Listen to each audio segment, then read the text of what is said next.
नमस्कार, मैं चुनचुन कुमार। स्वागत है झारखंडी हिंदी न्यूज पर। चलिए जानते हैं आज की छोटी बड़ी सभी महत्वपूर्ण खबरों को। झामुमो ने मनाया 49वां स्थापना दिवस। शिबू सोरेन को भारत रत्न देने की उठी मांग।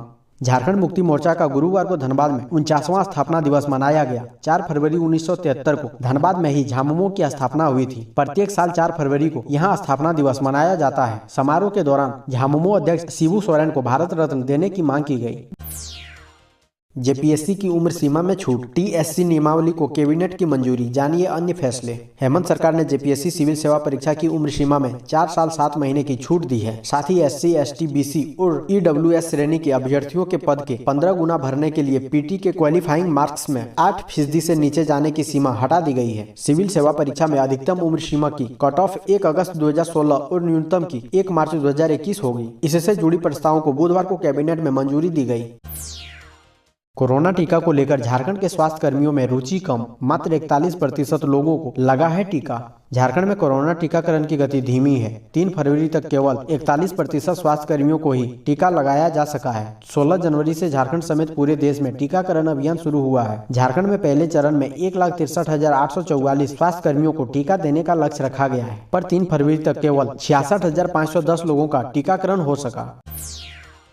नीति आयोग ने जारी की आकांक्षी जिलों के परफॉर्मेंस की सूची। जाने झारखंड का कौन जिला अव्वल, कौन फिसड्डी।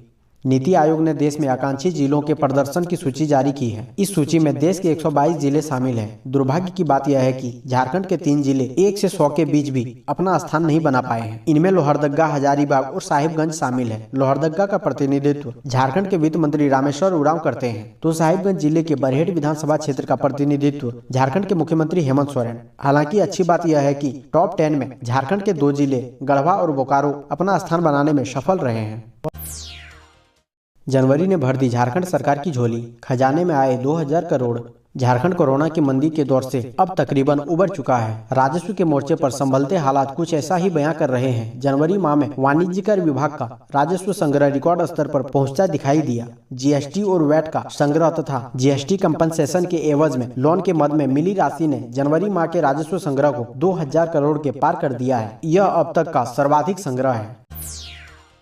रघुवर सरकार की नियोजन नीति वापस लेने पर भाजपा का पलटवार। सीएम हेमंत से कुणाल सारंगी ने पूछे 7 सवाल। झारखंड भाजपा प्रदेश प्रवक्ता कुणाल सारंगी ने पूर्व रघुवर सरकार की नियोजन नीति वापस लेने सहित जेपीएससी परीक्षा से जुड़े कई संशोधनों पर हेमंत सोरेन की कार्य संस्कृति और मंशा पर गंभीर सवाल उठाए हैं। साथ ही इसे परिपक्व निर्णयों के लिए हेमंत सोरेन सरकार का एक और कारनामा करार दिया। संशोधित नियोजन नीति को रद्द करने के निर्णय को अप्रासंगिक करार देते हुए भाजपा ने विरोध जाहिर किया। नियोजन नीति पर हेमंत सरकार के निर्णय को बेतुका करार देते हुए गुरुवार को पत्रकारों से बातचीत करते हुए कहा कि बगैर नियोजन नीति लागू किए जल्दबाजी में लाखों योग्य प्रतिभागी युवाओं को रोजगार से वंचित करना गंभीर कोटि का अपराध है। नक्सल प्रभावित बोकारो के झुमरा पहाड़ क्षेत्र में दिखेगा विकास। 1 करोड़ से अधिक राशि खर्च करने की योजना तैयार। झारखंड के बोकारो जिला अंतर्गत गोमिया प्रखंड क्षेत्र के झुमरा पहाड़ में जल्द विकास दिखेगा। झुमरा पहाड़ नक्सल प्रभावित क्षेत्र है, लेकिन राज्य सरकार की कोशिश है कि इस क्षेत्र का विकास कर नक्सल को यहां से हर हाल में खत्म करना है। इसी को लेकर प्रखंड विकास पदाधिकारी कपिल कुमार विभिन्न विभाग के अधिकारियों एवं कर्मचारियों के साथ झुमरा पहाड़ क्षेत्र का दौरा किया। इस दौरान ग्रामीणों से मिले और उसकी समस्या से अवगत भी हुए। बीडीओ श्री कुमार ने बताया कि झुमरा एक्शन प्लान के तहत विभिन्न विभागों से करोड़ों रुपए खर्च कर ग्रामीणों के जीवन स्तर में सुधार लाने एवं विभिन्न योजनाओं से रोजगार मुहैया कराए जाने की योजना सरजमी पर उतारा जा रहा है, ताकि सुदूरवर्ती उग्रवाद प्रभावित ग्रामीण क्षेत्रों के लोग अधिक से अधिक रोजगार से जुड़कर आत्मनिर्भर बन सके। झारखंड के कृषि मंत्री किसानों को बनाएंगे लखपति। 4 साल में ऐसे लाएंगे परिवर्तन। कृषि पशुपालन एवं सहकारिता मंत्री बादल पत्रलेख ने किसानों की आय दोगुनी करने के केंद्र सरकार के लक्ष्य से कहीं आगे बढ़ते हुए झारखंड के किसानों को लखपति बनाने का वादा किया है। बुधवार को रामकृष्ण मिशन के सभागार में फूलों की व्यवसायिक खेती पर आयोजित सेमिनार में कृषि मंत्री ने कहा कि सरकार का लक्ष्य 4 साल में राज्य के 24 लाख किसानों को लखपति बनाने का है। किसानों को परंपरागत खेती के साथ साथ बागवानी से जोड़ इस लक्ष्य को साधा जाएगा। राज्य के हर जिले में 1 लाख लखपति किसान तैयार किए जाएंगे। हम किसानों को देश की जीडीपी में योगदान देने लायक बनाएंगे। जमीन खरीद विवाद से जुड़े अनामिका गौतम के मामले में फैसला सुरक्षित। गोड्डा सांसद निशिकांत दुबे की पत्नी अनामिका गौतम से जुड़े जमीन विवाद मामले में दर्ज प्राथमिकी के खिलाफ दाखिल याचिका पर गुरुवार को झारखंड हाईकोर्ट में सुनवाई हुई। दोनों पक्षों की ओर से बहस पूरी होने के बाद जस्टिस आनंद सेन की अदालत ने अपना फैसला सुरक्षित रख लिया है। इस संबंध में अनामिका गौतम की ओर से हाई कोर्ट में याचिका दाखिल कर उनके खिलाफ दर्ज प्राथमिकी को रद्द करने की मांग की गई है। नियोजन नीति से जुड़ी बहालियां रद्द, हजारों सरकारी नौकरियों पर खतरा। राज्य कैबिनेट ने नियोजन नीति के तहत जिला स्तरीय पदों पर 10 वर्ष के लिए स्थानीय लोगों को आरक्षण का प्रावधान करने वाले संकल्प को वापस ले लिया है। हाईकोर्ट ने पहले ही इसे रद्द करने को कहा था। अब अधिसूचित और गैर अधिसूचित जिलों के लिए जारी दोनों संकल्पों को वापस लेने का निर्णय लिया गया है। कैबिनेट ने यह भी निर्णय लिया है कि प्रक्रियाधीन तमाम नियुक्तियां तत्काल प्रभाव से रोक दी जाएगी और नए सिरे से विज्ञापन निकालकर नियोजन की प्रक्रिया शुरू की जाएगी। झारखंड के पश्चिमी सिंहभूम में पार्सल एक्सप्रेस ट्रेन की चपेट में आने से 2 हाथियों की मौत, एक बोगी हुई बेपटरी। झारखंड के पश्चिमी सिंहभूम जिले के चक्रधरपुर रेल मंडल के महिपानी रेलवे क्रॉसिंग के पास बुधवार की रात्रि करीब 1 बजे पार्सल एक्सप्रेस ट्रेन की चपेट में आने से 2 हाथियों की मौत हो गई। धक्का इतना जोरदार था कि एक हाथी के रेलवे लाइन पर ही चिथड़े उड़ गए, वहीं दूसरा हाथी दूर तीसरी लाइन पर जा गिरा। इस दुर्घटना में पार्सल एक्सप्रेस ट्रेन के इंजन के बाद दूसरी बोगी बेपटरी हो गई। कृषि मंत्री ने कहा, झारखंड में फूलों की व्यावसायिक खेती को बढ़ावा दिया जाएगा।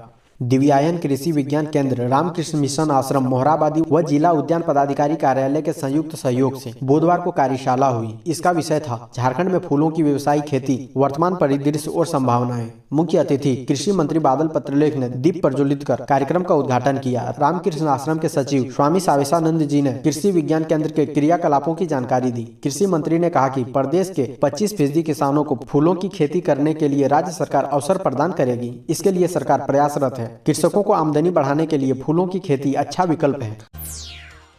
झारखंड में मैट्रिक और इंटर परीक्षा का शेड्यूल हुआ जारी। झारखंड एकेडमिक काउंसिल ने मैट्रिक और इंटरमीडिएट की परीक्षा का शेड्यूल जारी किया है। मैट्रिक और इंटर की परीक्षा आगामी 4 मई 2021 से शुरू होकर 21 मई 2021 तक चलेगी। जैक द्वारा संचालित मैट्रिक और इंटर की परीक्षा में झारखंड से करीब 7.5 लाख परीक्षार्थी परीक्षा देंगे। इसके तहत ऑनलाइन रजिस्ट्रेशन की तारीख दूसरी बार बढ़ाई गई है ताकि मैट्रिक और इंटर की परीक्षा देने वाले परीक्षार्थियों को कोई परेशानी न हो। विगत 2 जनवरी 2021 से ऑनलाइन रजिस्ट्रेशन भी शुरू हो गया है। 3.65 लाख और वृद्धों को मिलेगा मुख्यमंत्री राज्य वृद्धावस्था पेंशन योजना का लाभ। झारखंड सरकार ने राज्य के लगभग 3,65,000 अतिरिक्त असहाय वृद्धों को 1,000 रुपये मासिक पेंशन देने की कार्य योजना तैयार की है। झारखंड सरकार ने आगामी वित्तीय वर्ष में कुल 885 करोड़ रुपए की लागत से 60 वर्ष से अधिक उम्र के कुल 7,30,000 वृद्धों को मुख्यमंत्री राज्य वृद्धावस्था पेंशन देने का फैसला किया है। मुख्यमंत्री हेमंत सोरेन की अध्यक्षता में बुधवार को हुई राज्य मंत्रिमंडल की बैठक में इस आशय का फैसला लिया गया है। इटखोरी में एक वाहन से 65 पेटी देसी शराब बरामद, पुलिस को देख गाड़ी छोड़ भागे ड्राइवर। झारखंड के चतरा जिला अंतर्गत इटखोरी थाना की पुलिस ने बुधवार की रात 9 बजे गुप्त सूचना के आधार पर डाकघर के पास एक वाहन से 65 पेटी देसी शराब जब्त किया है, जबकि वाहन में सवार सभी फरार हो गए। इस मामले में 3 लोग, वाहन मालिक, ड्राइवर एवं एक अन्य व्यक्ति के खिलाफ मुकदमा दर्ज किया गया है। प्रत्येक पेटी में 25 पीस देसी शराब की बोतल है। पत्रकारों को जानकारी देते हुए अवर निरीक्षक विकास पासवान ने बताया कि एसपी के निर्देश पर उक्त कार्रवाई की गई है। लोहरदगा में निजी अस्पतालों से वसूला जाएगा बिल्डिंग चार्ज, नहीं देने पर अस्पताल होगा सील। नगर परिषद बोर्ड की बैठक अध्यक्ष अनुपमा भगत की अध्यक्षता में हुई। बैठक में नगरपालिका की आय बढ़ाने को लेकर विस्तार से चर्चा की गई। कहा गया कि शहर में स्थित निजी अस्पतालों की जांच की जाएगी और उनसे अलग से बिल्डिंग टैक्स लिया जाएगा। जो अस्पताल बिल्डिंग चार्ज नहीं देंगे उनका अस्पताल सील करने की प्रक्रिया शुरू की जाएगी। बैठक में वार्ड पार्षदों ने सफाई व्यवस्था पर सवाल उठाते हुए कहा कि सफाई व्यवस्था दुरुस्त नहीं है। इस पर निर्णय लिया गया कि सभी वार्डों में एक सफाई कर्मी वार्ड पार्षद के जिम्मे रहेंगे और वह कंपनी के अलावा अपने वार्डों में बेहतर तरीके से साफ सफाई का काम कराएंगे। इतिहास विषय के टीजीटी छात्रों ने मुख्यमंत्री को सौंपा ज्ञापन, नियुक्ति के लिए लगाई गुहार। कैबिनेट के फैसले के बाद जितनी भी प्रक्रियाधीन नियुक्ति थी उसे रोक दी गई है। इससे संयुक्त स्नातक प्रशिक्षित शिक्षक परीक्षा 2016 के 13 जिलों के इतिहास विषय के हाई स्कूल शिक्षकों की नियुक्तियां भी प्रभावित हुई है। बड़ी संख्या में इतिहास और संस्कृत के ऐसे छात्र हैं जिनको अभी तक नियुक्ति पत्र नहीं मिला है। ऐसे में कैबिनेट के फैसले से छात्रों की नियुक्ति संकट में आ गई है। गुरुवार को टीजीटी इतिहास विषय के छात्रों ने मुख्यमंत्री को ज्ञापन दिया है। ज्ञापन में कहा गया है कि सुप्रीम कोर्ट का फैसला आने के बाद नियोजन नीति के बारे में कोई निर्णय लिया जाए। ज्ञापन सौंपने के बाद छात्र प्रवीण कुमार ने बताया कि इतिहास विषय के छात्रों के साथ सौतेला व्यवहार किया जा रहा है। हमें उम्मीद है कि मुख्यमंत्री हमारे मामले को संज्ञान में लेंगे और जल्द ही उचित निर्णय लेंगे। 5100 स्वास्थ्य कर्मियों को टीका लगाने का लक्ष्य, इतने लोगों को लग चुका है अब तक टीका। चतरा जिले में अब तक 2300 लोगों को कोविड-19 का टीका लग चुका है। पहले चरण में 5100 स्वास्थ्य कर्मियों को टीका लगाया जाना है। अभियान की शुरुआत 16 जनवरी को की गई थी। जिले के सदर CHC, इंटरगंज, प्रतापपुर, इटखोरी, सिमरिया व टंडवा CHC में चिकित्सकों व स्वास्थ्य कर्मियों को टीका लगाया जा रहा है। जिला महामारी रोग विशेषज्ञ डॉक्टर आशुतोष कुमार ने बताया कि टीका लगाने के बाद अब तक किसी भी व्यक्ति को साइड इफेक्ट नहीं हुआ है। इसे देखते हुए स्वास्थ्य कर्मी काफी संख्या में वैक्सीनेशन सेंटर पहुंचकर टीका लगवा रहे हैं।